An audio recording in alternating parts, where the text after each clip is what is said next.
a small group of seminarians at Sewanee were interested in doing some hands-on learning about the connections between food, farming, and faith. And Sewanee is an absolutely perfect place for that kind of project. The surrounding area has farm after farm after farm of every size, type, and configuration that you could hope to look at. In addition to all of that, the university itself has a farm that's used for both educational purposes and for producing food for the dining hall. So this group of seminarians approached the university administration about spending some time volunteering to work on the university farm. And for reasons that I still don't understand and were never made entirely clear, they were turned away.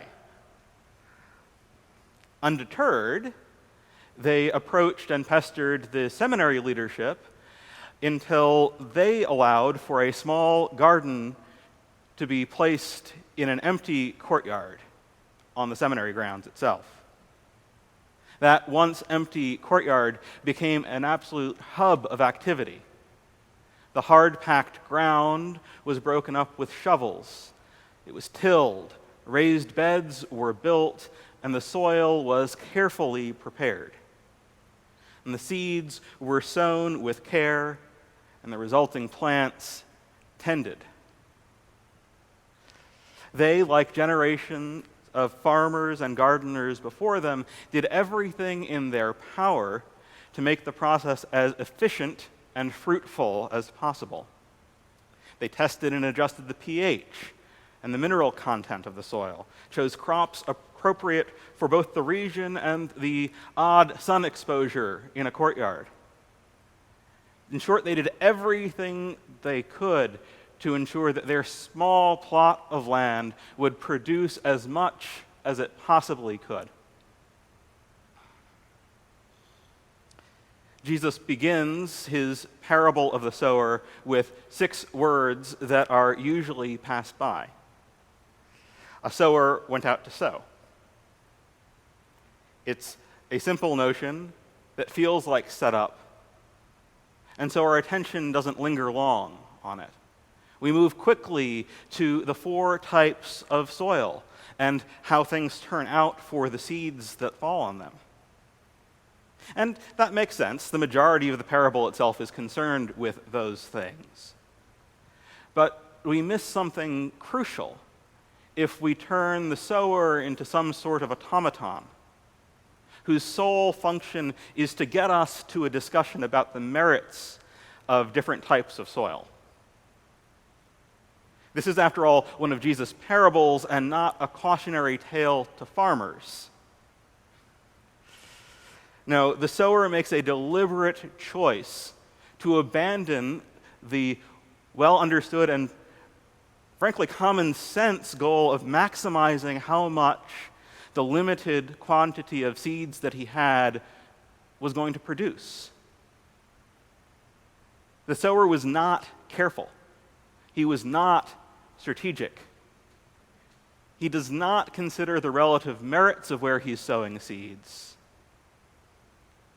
And this choice was profoundly dangerous. His gratuitous sowing could easily have led to a harvest too small for he and his family to survive on.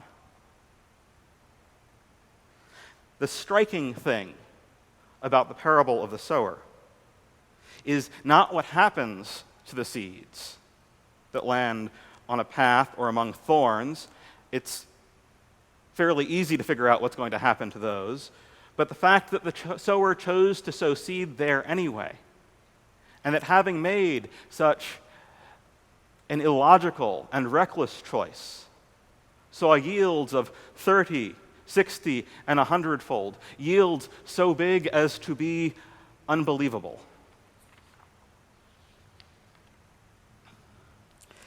The parable of the sower paints us a picture of a God who reaches out to each and every one of us, regardless of who we are and where we are. If we have a robust prayer life, Jesus is there with us.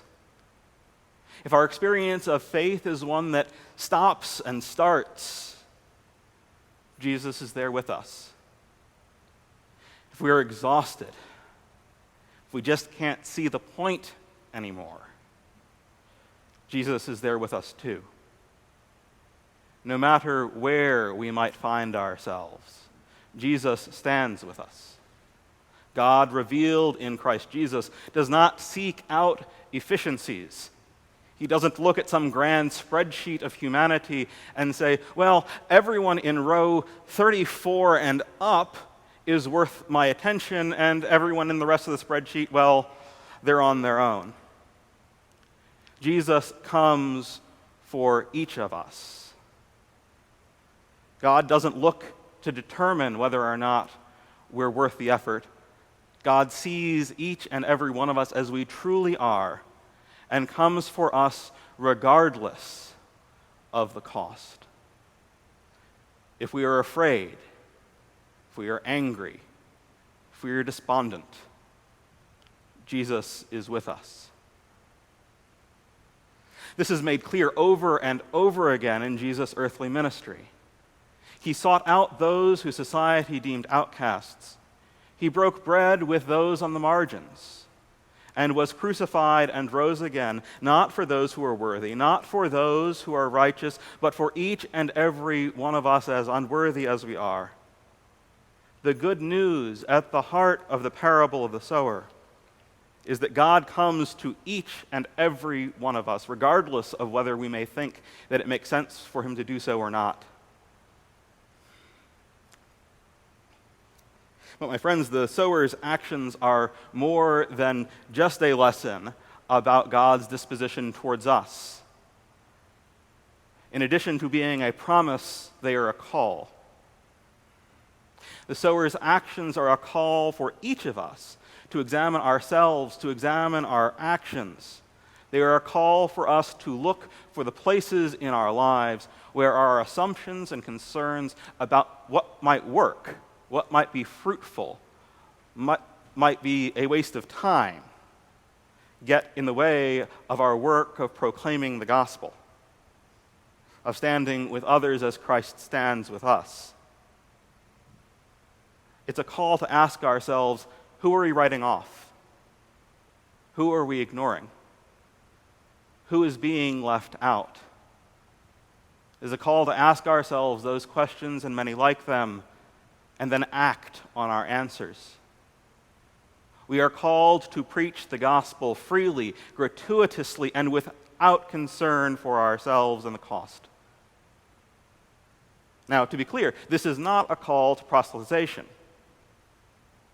but it is a call to evangelism and a call to look for and go to the places that we have passed by or written off. It is work that we here at Calvary have done in different ways over many years. And it's work that we are re-engaging with in our partnership with the diocese through the Beloved Community Initiative. We are looking for those communities, those neighborhoods, those regions that, for whatever reason, we have abandoned. We have deemed unworthy of a strategic plan or a goal, and choosing to both understand why we did that and to rectify it. It is work for us to do institutionally, and it is work for us to do individually.